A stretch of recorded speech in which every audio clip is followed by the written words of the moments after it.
Hello po, isang magandang araw po sa ating lahat and kumusta po kayo? Sa lahat po ng mga nandito po ngayon, welcome po sa channel po natin. Anyway guys, nasa Aries na po tayo ngayon, no? March 21 hanggang April 19, fire sign, no? And kung baguhan ka dito, tawagin lang po ninyo akong Ate Mel. And sa mga latihan ko, alam ko ho na nakaabang pa rin po kayo lagi sa akin, no? Sa ngayon, nasa pang-apat na po tayo na tawas. And if reminded lang po, no? Hindi lahat po ng Aries ay may sakit. So, kung sakasakaling may nararamdaman ho kayo, ito'y papyaw lamang po. Tingnan po natin kung napaano ho kayo, no? And via tarot card and of course makisabay po tayo sa dasal. Ito po yung pinaka-importante, no?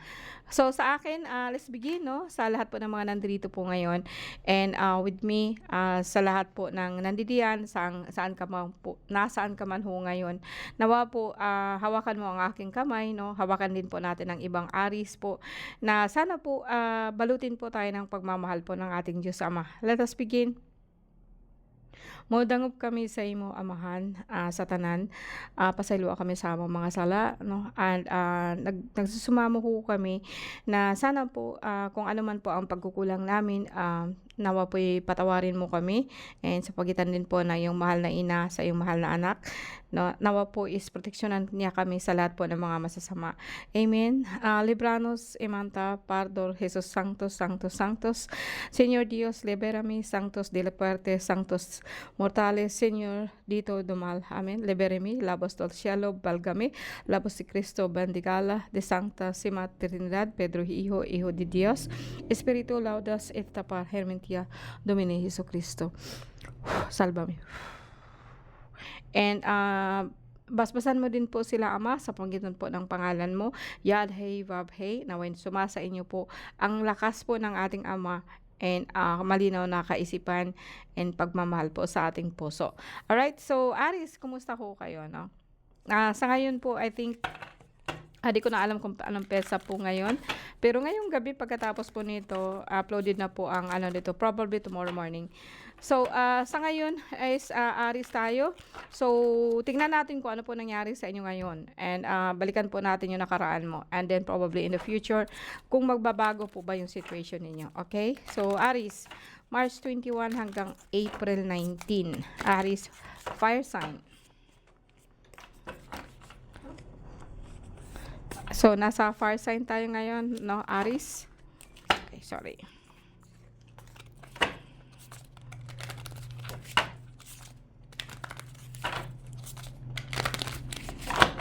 So, ano nangyari po sa inyo ngayon? Tingnan po natin. So, I will give 9 cards, no? 9 cards. Alright, sa ngayon po guys, no, may nakita po ako na ano, well, actually wala akong nakikitang masyadong problema po sa inyo, no. May napapansin lang ako dito na pananakit po ng likod, mainit ang ulo, no. Five of arrows, frustration, and 5 of vows, empowerment, no. And sa ngayon po, parang meron lang ho kayong pangangati, no, rashes, pero hindi naman po siya ganun kagrabe, no, kasi naku-okay naman po siya. And dito naman po sa kabila, yes, masakit ang balakang nyo, no, lower back, masakit po siya. And ito po yung sa dahilan po na parang gusto mo talagang umalis, no, pero well, hindi rin siya agad-agad. Then mayroon kang kinaiinisan na babae na kung saan sana nga po ikaw po ang naiinis dito, Aries, na hindi po on the other way around. Itong Aries na to is itong babae na to is like parang naaano ka na sa kanya. Yung bagang parang frustrated ka na sa kanya, like paulit-ulit na lang yung problema niya, no? And tapos siya naman po ang may gawa ng lahat. Actually gusto mo nang lumayo sa kanya, kaso lang nakaano siya, nakasunod sa iyo kahit saan ka magpunta. And eto po dahil po sa mayroon siyang masamang espiritu po, or na mayroon siyang yung mind po niya ba, no, may problema ho, no. Mapapansin niyo guys, kasi parang ang salita ho niya paulit-ulit. Pero other than that, okay ho kayo, no. Wala akong nakikitang sobrang problema. Parang ngayon dito is kinakaya mo siya, actually. Parang you decided po na talaga pong move on ka na 'no, the wonder, the fool 'no. Eto yung sentro ng card mo. Pinipilit mo pong maayos ang buhay mo, Aries, and, minsan talaga pong, makaano 'no, wala, although sa totoo lang wala akong makikita dito na plano, pero, I think deep inside 'no, actually is like gusto mo na po na makawala or makaano ka po sa mga problema po sa buhay 'no. And, hindi ka masyado, actually wala akong nakikitang masyadong stress dito ang Aries ngayon. Parang kumbaga sa akin happy-go-lucky ang Aries sa ngayon. Although itong babae na 'to na sabi ko kayo nakasunod, well, hindi mo naman na siya pinapansin 'no, and, hindi rin siya actually nakaka-damage sa'yo, hindi rin siya masyadong nakakapasok sa'yo kasi nga po kailangan ka din niya. Itong babaeng na 'to, although napo-frustrate o naiinis ka sa kanya, kasi sabi ko nga sa'yo may problema po siya sa mind 'no, magulo po utak niya, and, hindi siya makapag-isip ng maayos. So ikaw po actually ang nalalapitan niya, kaso lang nakakairita na. Pero ito'y isang problema po na hindi masyadong malaki 'no, as I said.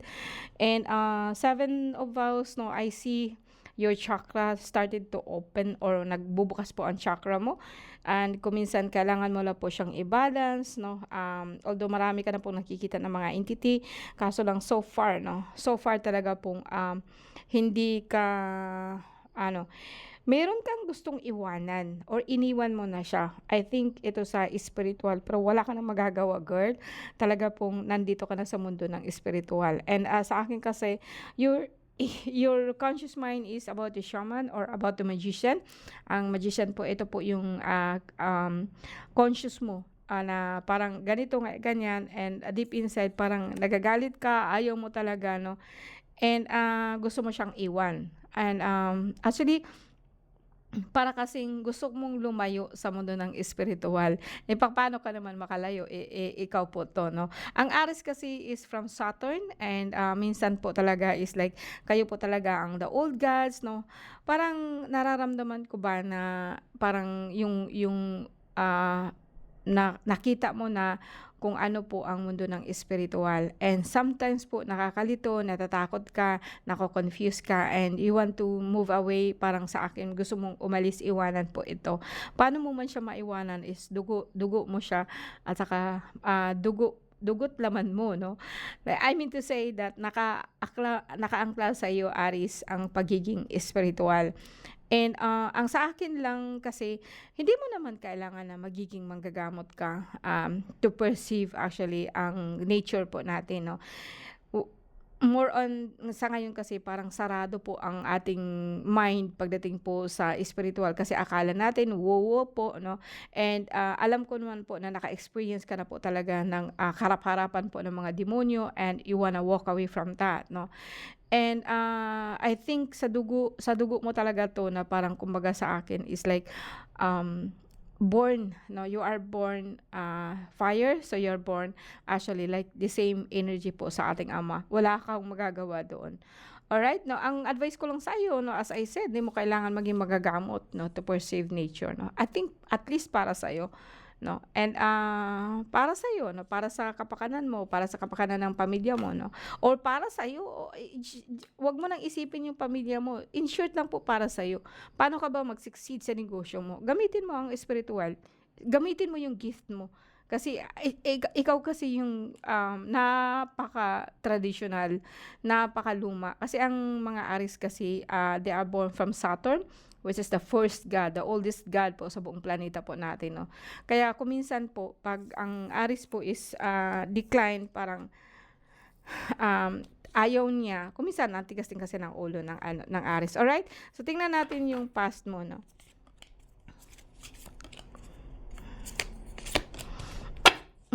Ang dito sa akin like ano, may nararamdaman ka in the past 'no, pero talagang sa totoo lang 'no, wala akong masyadong nakikita pagdating po sa sakit mo sa Aries ngayon 'no. Ano lang, stress lang 'no, kung minsan galit ka may sakit ka nung nakaraan pero hindi siya gano'n kagrabe, yung parang masama lang pakiramdam mo. And, sometimes po kasi dahil po sa Alam mo, Aris, may nakikita ako dito sa'yo 'no, and, reminded ko lang sa'yo itong babae ito, nagki-cling siya sa'yo kasi nga po parang parang kumbaga sa akin ikaw yung source of light niya. Although nakakainis, sabi ko nga sa'yo kaso lang, siguro napapansin mo na kung ano itong babaeng 'to. Alam mo kung ano siya, kung sino siya, and, itong babae 'to parang baliw ba 'no, parang, wala siya sa sariling pait 'no. And, dito kasi, in the past kasi nakikita ko na dito na member po ng family mo or sabihin natin na pamilya, parang nahihirapan ka sa pamilya mo sa ngayon, not actually na nahihirapan ka 'no, para bang, hinihila ka na kasi ng mga panaginip mo 'no.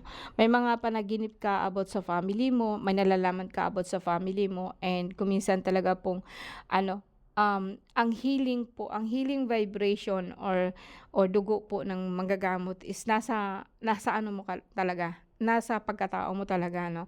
Maybe not all 'no, sorry, hindi siguro lahat, pero so far ito yung nakikita ko 'no. Undecided ka kasi kung anong gagawin mo, tatanggapin mo ba siya o hindi 'no. Para sa akin, wala akong nakikitang ano, why not 'no. As I said, gamitin mo ang gift mo para sa'yo. Huwag mo siyang gamitin para kahit na sino, baguhin po yung ibang tao, no. Gamitin mo siya para sa'yo, para mag-evolve ka po kung sino ka talaga, kung ano talaga magagawa mo. And eto yung, ano natin 'no, eto yung aim mo actually. And, kung minsan, pagdating sa like, financial, okay ka po. 'No, wala akong makikitang problema dito. Although lagi kang galit, irritable 'no, and, actually sa pamilya, no, sa asawa mo, pero more on general sa family 'no. Parang ano ba, parang hindi mo alam na hinihila ka ng pamilya mo. Gusto mong gawin 'to pero hinihila mo 'no. I mean gusto mong gawin ang mga bagay na 'to kaso lang ang mga pamilya mo like na hinihila ka po nila. Subconsciously ang iniisip mo talaga is pamilya. And, kung minsan naiinis ka kung bakit sila ganito, bakit sila ganyan 'no. Kung minsan din po parang ikaw po ang breadwinner, o sabihin natin na ikaw po ang tinitingnan po nila as a leader 'no. Kaso lang sa ngayon is like, minsan kasi iwasan din yung bisyo 'no. Kasi may nakikita din po ako dito na bisyo 'no, pero hindi naman siya talaga na as in grabe-grabe 'no. And undecided ka po 'no, galit ka po na hindi mo alam kung bakit 'no. And eto po'y, hila po ng espirituwal, tapos hila po ng physical 'no. Kaya po parang kumbaga sa akin nahihirapan ka ho mag-balance. But you're not here to choose, eh, hindi mo nga alam, eh, 'di ka nga aware, eh, 'no, 'di mo aware 'no. Pero sa sakit talaga wala akong nakikita po guys. May sakit, sakit ang ulo, ganito, ganyan, pero okey naman, nawawala naman ho 'no. And in the future tingnan natin 'no, Aries. Mabigat ang pamilya mo, yeah. Kung minsan guys 'no, dito in the future parang may napapansin ako dito na, magkakaroon ka ng problema po actually, sa UTI mo 'no. Parang parang mag-aano ang ano mo in the future, eto ha, na may mga anak ka, o sabihin po natin na hindi naman ito magiging problema kung iisipin mo lang kasi okay ba ang regla mo? Like, normal ba ang regla mo?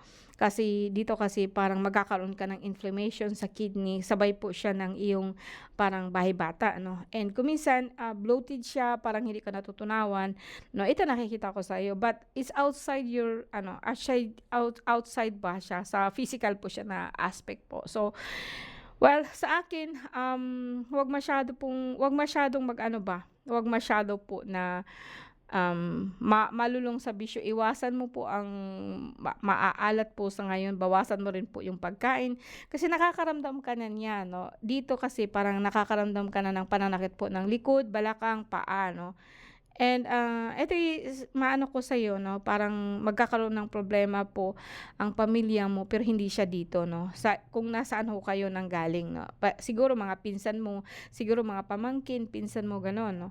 And kung minsan, parang nakakarinig ka ba ng mga tsismis ba, and, kung minsan nagagalit ka, kung minsan talaga pong na ano ba yun sa atin, yung parang yung bagang nalulungkot ka 'no, parang nasasaktan ka. Pero actually tsismis lang 'to guys 'no, huwag niyong masyadong dibdibin. Pero ang inaano ko talaga sa iyo is ingatan mo yung mattress mo, and ingatan mo yung, ano mo, tinatawag po natin na UTI or kidney, kasi po ito po ang magkakaroon ka ng problema in the future. But so far okay lang. So ngayon parating pa naman ito guys. So pwede mo po maiiwasan sa ngayon, no? Bawas ka sa mga malana, bawas ka po sa inom, bawas ka din po sa yung bagang sobrang alcohol, bawas ka sa mga pagkain po ng mga maaalat, no, and soft drinks. Anyway, wala akong nakitang sugar, more on sa kidney ho, no. Alright guys, no, thank you very much sa lahat na nandito po ngayon. Aris, maraming salamat po sa inyo. See you again next time po. Bye.